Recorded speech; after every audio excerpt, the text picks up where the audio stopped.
บายดีร้านขายคีย์บอร์ดเสริมศิลปะเด้อมื้อนี้ก็มาจัดออเดอร์เส้นเก่าเส้นเคยเนาะเป็นคีย์บอร์ด PSR SX 720เนาะเป็นมือนึงแกะกล่องเลยเนาะแต่ว่าตัวนี้ยังบ่ได้แกะเด้อเพราะว่าลูกค้าเพิ่นว่าอยากแกะเองเนาะเฮาก็เลยบ่ได้แกะบ่ได้เฮ็ดหยังให้เพิ่นเลยมีแต่มาแบบนี้กับสิส่งไปแบบนี้เลยเนาะเพิ่นว่าให้มีแต่เอา USB ลงเสียงแซมจังหวะให้เพิ่นก็ได้เพิ่นสิไปลงแล้วไปแกะเองเนาะเพิ่นว่าอยากได้ฟิลสดๆแบบว่าเฮาแกะเองอะนะเฮาก็เลยว่าโอเคจัดไปเนาะมีแต่เฮาลงข้อมูลของแถมอีกอย่างให้เพิ่นครบหมดเนาะเป็นกระเป๋าจังสีกระเป๋าก็เป็นกระเป๋าตัวดีๆตัวหนาๆเลยสีส้มเนาะเครื่องนี้มันจะฝากไปให้ไอวอนเนาะอยู่บ้านดอนตุ้มเมืองนาหลวงพระบางเนาะตามนี้เลยเฮาก็เกี่ยมเครื่องให้เพิ่นเรียบร้อยเนาะของแถมเฮาก็จัดเต็มให้เพิ่นเด้อมีครบเลยเนาะลูกค้าท่านใดที่อยากได้คีย์บอร์ด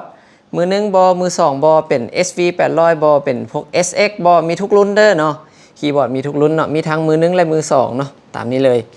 ท่านใดที่ยังลังเลหรือว่าอยากมาลองสัมผัสเบิ่งคีย์บอร์ดกับมาได้เนาะร้านเรามีครบทุกรุ่นอันนี้จะเป็นโซนมือสองเนาะโซนมือหนึ่งไม่อยู่ทางนี้เนาะรายการจะมีอีกทางลุ่มอีกเนาะเป็น SV 800ตัวนี้จะเป็นพวก920กับ720เนาะมีครบอยู่ในนี้มีสต็อกตลอดเด้อเนาะจะบ่ค่อยขาดปันใดเนาะนอกจากว่าช่วงที่ลูกค้ามาหลายๆคนพับเดียวหันกะบางทีก็อาจจะขาดเล็กน้อยเนาะแต่ส่วนหลายจะเกือบว่ามีตลอดเนาะลูกค้าท่านใดที่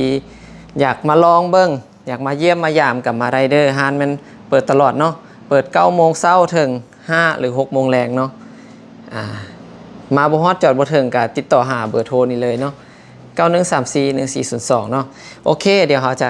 เก็บออเดอร์ตัวนี้ให้ลูกค้าก่อนเนาะขอบใจหลายๆเนาะขอบใจอีกเทื่อนึงเด้อลูกค้าทางหลวงพระบางเนาะจัดเต็มให้นี่มีประกันให้2 ปีเนาะอันนี้มันบินประกันเด้อบินประกันแล้วก็บินรับเงินเนาะประกันยาวนานให้2 ปีเต็มเนาะยาวๆเลยโอเคบายบาย